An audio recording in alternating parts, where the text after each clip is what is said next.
H1 residential society के लोग तहसील कार्यालय व BBNDA का करेंगे घेराव। H1 residential welfare society Baddi के लोग अब जल्द ही BBNDA और तहसील कार्यालय भवन बद्दी का घेराव करेंगे।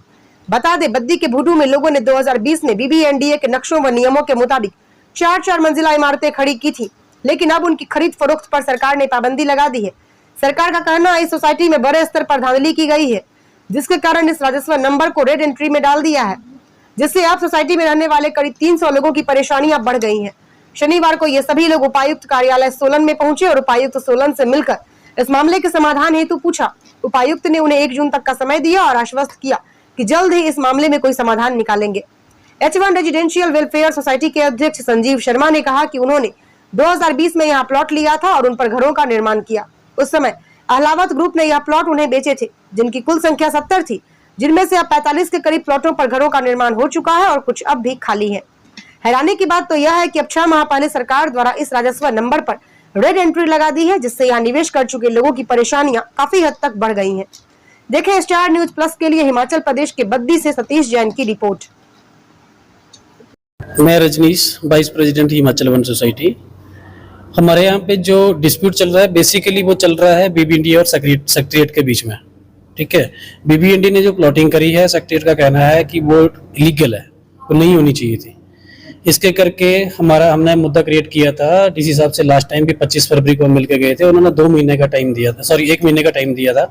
हम 1 महीना एक्स्ट्रा देके आज 2 महीने के बाद डीसी साहब के पास आए, तो आज हमारे को फिर 1 महीना मिला है।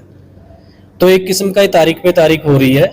ये लास्ट होगा कि हम लोग वेट करेंगे 1 महीने का, और 1 मई का हम वेट करेंगे। जून में फर्स्ट वीक में हम दोबारा से आएंगे। हमारे को कोई अगर सपोर्ट नहीं मिलती है तो फिर हम पूरे के पूरे आंदोलन में उतरेंगे। ये क्लियर सी बात है, सीधी सी बात है, बिकॉज इनका ही डिपार्टमेंट है जिन्होंने हमारी रजिस्ट्रियाँ करी हैं, जिन्होंने हमारे इंतकाल करे हैं। तो इसमें हमारा कोई रोल नहीं है। हमारे को डे 1 से गुमराह किया गया है। अभी इनके बीच में जो आपस में फाइट चल रही है सेक्रेटेरिएट और BBNDA की, वो इनकी आपस की कहानी आपस में निपटे हैं।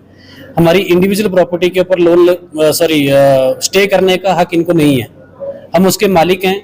इन्होंने रजिस्ट्री करी है, इनके डिपार्टमेंट ने रजिस्ट्री करी, इनके डिपार्टमेंट ने इंतकाल करी है। अगर किसी ने गलत किया है तो उन लोगों को जॉब से निकालो, वो इनके ऊपर डिपेंड है। ठीक है, वो इनको आपस में कैसे निपटना है वो खुद देखें। लेकिन हमारा क्या है, हम लोग 1 महीने का वेट अभी और कर रहे हैं कि आगे आने वाले टाइम में क्या होता है। ठीक है, अगर डिसीजन सही आ गया हम ये उम्मीद करेंगे कि डिसीजन सही आ जाए, हमारे को आगे कोई कुछ और नहीं जाना पड़े। अगर नहीं आया तो डेफिनेटली हम फिर आंदोलन पे उतर आएंगे। President H1 society Baddi. तो सर हमारे यहाँ पे ना रेड लाइन मार्क हो रखी है हमारी प्रॉपर्टी पे। तो हम 2 महीने पहले डीसी साहब के पास आए थे, तो डीसी साहब ने कहा था कि आपको 1 महीने बाद आके कंफर्म करना, हम सरकार के एंड पे बात करेंगे और आपकी समस्या का निवारण किया जाएगा। तो हम आज डीसी साहब से मिले हैं, तो डीसी साहब ने फिर 1 महीने का टाइम मांगा है कि 1 महीने का टाइम दीजिए और हम आगे बात करेंगे। क्या दिक्कत चल रही है? दिक्कत ये है सर कि हम लोगों ने 2020 के आसपास वहाँ सब ने प्लॉट लिए, मतलब अप्रॉक्स 70 प्लॉट्स हैं, और इन बिटवीन सब ने वहाँ पे मतलब प्लॉट लिए, उसके बाद घर बना लिए। आज की डेट में लगभग 45 घर बने हुए हैं। तो हमें अभी साल 6 महीने पहले पता चल रहा है कि वहाँ रेड लाइन मार्क है। तो ये बिल्डर का और ये सरकार के साथ कोई डिस्प्यूट चल रहा है, जो भी इन्होंने किया। तो सर हम सबकी तो रजिस्ट्री हुई है, प्रॉपर इंतकाल हुए, प्रॉपर सब ने बैंक से लोन लिए हैं, नक्शे पास है, BBNDA अप्रूव्ड सोसाइटी है, रेरा अप्रूव्ड है। तो एक आम आदमी से ज्यादा क्या देखिएगा, यही देखिएगा कि क्या है क्या।